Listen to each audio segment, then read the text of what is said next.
भारत की ताकत सिर्फ जमीन और आसमान तक सीमित नहीं रही है, बल्कि समंदर की गहराइयों में भी उसका असर साफ दिखाई दे रहा है। मुंबई तट के पास 3 संदिग्ध तेल टैंकरों की जब्ती ने अंतर्राष्ट्रीय स्तर पर हलचल मचा दी है। सवाल सिर्फ तीनों जहाजों का नहीं, बल्कि उस बड़े नेटवर्क का है जो प्रतिबंधित तेल व्यापार के जरिए वैश्विक नियमों को चुनौती दे रहा था। दरअसल रिपोर्ट्स के मुताबिक मुंबई तट से लगभग 100 नॉटिकल माइल्स पश्चिम में संदिग्ध गतिविधियों के बाद इन 3 टैंकरों को रोका गया। बाद में जांच के लिए इन्हें मुंबई पोर्ट लाया गया। इन जहाजों के नाम बताए गए स्टेलर रूबी, एस्फॉल्ट स्टार और अल जफजिया। अब मामला क्या था ये जान लीजिए। दरअसल जांच में सामने आया कि इन तीनों जहाजों की IMI नंबर अमेरिका द्वारा पहले से प्रतिबंधित जहाजों से मेल खाते हैं। IMO नंबर किसी भी जहाज की अस्थायी पहचान होती है जो नाम या झंडा बदलने के बाद भी नहीं बदलती है। यानी शक गहराता गया, ये जहाज प्रतिबंधों से बचने के लिए नए नाम और नए झंडे के साथ दोबारा सक्रिय थे। इस पूरे मामले में सबसे अहम मोड़ तब आया जब नेशनल ईरानी ऑयल कंपनी ने इन जहाजों से किसी भी प्रकार के संबंध से साफ इनकार कर दिया।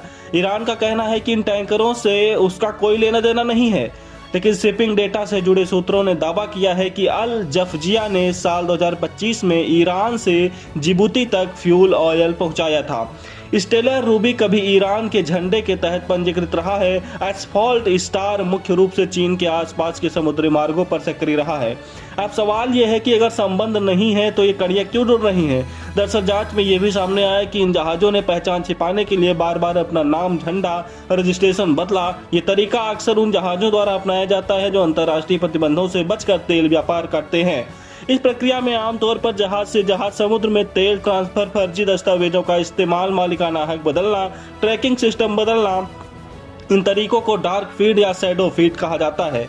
अब इस मामले में बड़ा पहलू अमेरिका से जुड़ा है। Office of foreign assets control, जो अमेरिका के ट्रेजरी विभाग के तहत काम करता है, उसने पिछले साल कुछ जहाजों पर प्रतिबंध लगाया था।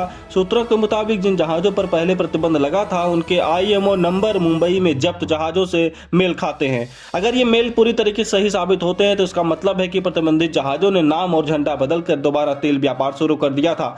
इस घटना के बाद इंडियन कोस्ट गार्ड ने समुद्री निगरानी और कड़ी कर दी है। 24 घंटे निगरानी, लगभग 55 जहाज तैनात कर दिए हैं और 10 से 12 विमान सक्रिय कर दिए हैं। ये सिर्फ एक कार्रवाई नहीं बल्कि संदेश है, भारत अपने समुद्री क्षेत्र में किसी भी अवैध गतिविधि को बर्दाश्त नहीं करेगा।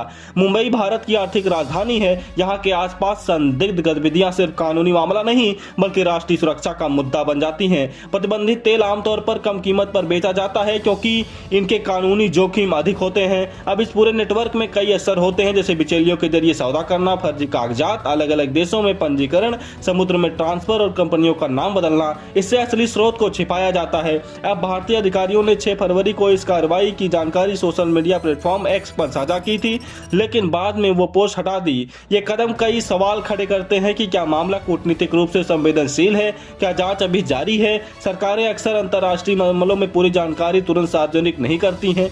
खैर, मुंबई के तट के पास 3 संदिग्ध तेल टैंकरों की जब्ती से सिर्फ एक कानूनी कार्रवाई नहीं, एक बड़ा संकेत है कि भारत की समुद्री निगरानी मजबूत है। प्रतिबंधों से बचने की कोशिश करने वाले नेटवर्क अब ज्यादा सुरक्षित नहीं है और हिंद महासागर में भारत की मौजूदगी निर्णायक होती जा रही है। अब आगे जांच क्या मोड़ लेती है? क्या इन जहाजों के खिलाफ अंतर्राष्ट्रीय स्तर पर कार्रवाई होती है? ये देखना दिलचस्प होगा।